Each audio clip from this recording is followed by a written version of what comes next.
हरियाणा के पूर्व मंत्री कप्तान अजय सिंह यादव ने एक बार फिर भाजपा पर निशाना साधते हुए भाजपा की सुनिश्चित जीत पर ईवीएम पर सवाल उठाए। मीडिया से बात करते हुए कैप्टन अजय यादव ने कहा कि जहां चीफ जस्टिस बेंच द्वारा ईवीएम को लोकतंत्र की हत्या करार दिया गया है, वहीं देश के प्रधानमंत्री द्वारा उनकी पार्टी को लेकर चुनाव में जीत के आंकड़े पहले ही बता देना ईवीएम की विश्वसनीयता पर प्रश्न चिन्ह लगाता है।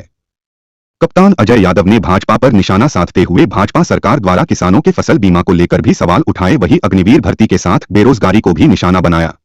कप्तान अजय यादव ने कहा कि एक तरफ देश के प्रधानमंत्री जात पात पर विश्वास न करने की बात कहते हैं, तो दूसरी तरफ खुद को सबसे बड़ा ओबीसी बताते हैं। इतना ही नहीं, कप्तान अजय यादव ने मौजूदा सरकार को निशाना बनाते हुए कहा कि देखिए, सबसे पहले तो मैं जो हमारे चीफ जस्टिस ऑफ इंडिया हैं और उनकी बेंच को मुबारकबाद देना चाहता हूं कि चंडीगढ़ के अंदर जिस तरीके से वहां जो रिटर्निंग अफसर ने जो बैलेट पेपर के साथ छेड़छाड़ करी और उन्होंने कहा कि ये लोकतंत्र की हत्या है, और उन्होंने ये भी कहा कि हाई कोर्ट ने इस पर संज्ञान क्यों नहीं लिया।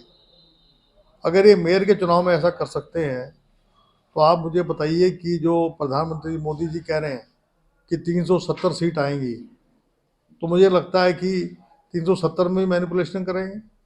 ईवीएम मशीन के ऊपर जो है आज लोगों का विश्वास उठ गया है।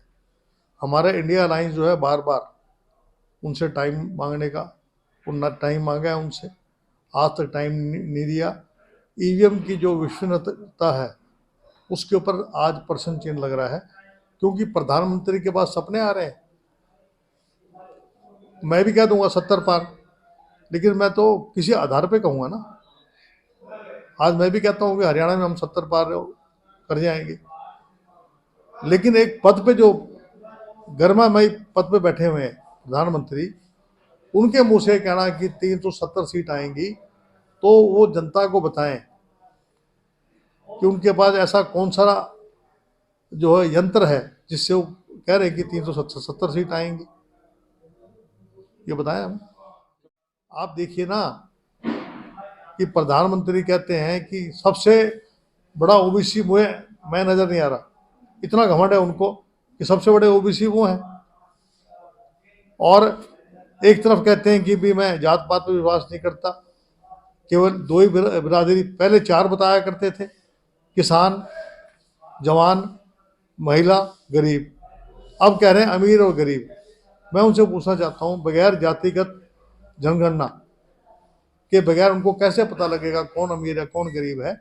इसलिए राहुल जी ने कहा है कि जातीय जनगणना हम कराएंगे। उन्होंने ये भी कहा कि हम ये जो 50% की जो लिमिट है इसको हम उखाड़ देंगे, और जो आरक्षण है उसकी लिमिट और बढ़ाएंगे, ताकि जो वंचित समाज के लोग हैं जिनको आज तक वंचित किया गया, उन लोगों को और उनको मौका मिलेगा। अब बीजेपी वालों को कौन क्या कह सकता है।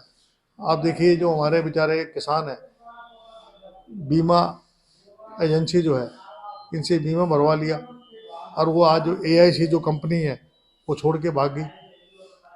अग्निवीर योजना ये लेके आए हैं 4 साल की, 1,50,000 जवान एयरफोर्स, नेवी और आर्मी के जंतर मंत्र पे धरना पे बैठे हैं।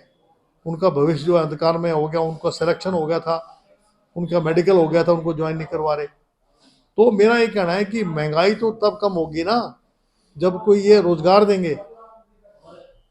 जब ये केवल जो है मुंह से कहना, किस प्रकार से नेहरू जी और इंदिरा जी के ऊपर इन्होंने जो है जो जिस प्रकार से प्रधानमंत्री ने पार्लियामेंट में उनके बारे में जो भाषा का प्रयोग किया, जो व्यक्ति जो जिन्होंने इस देश के लिए आतंकवाद से लड़ते हुए इंदिरा जी ने अपनी जान दी, नेहरू जी ने जो है जेलों में गए, देश को आज़ाद कराया, उनको इतनी भी जो है लज्जा नहीं आती कि वो इस प्रकार की भाषा इस्तेमाल कर रहे हैं। अडवाणी जी के नमस्ते भी नहीं लेते थे। अब 2024 के चुनाव आ गए तो दिखाने के लिए उनको भारत रत्न दे दिया। आज से जो है 9 साल पहले क्यों नहीं दिया भारत रत्न।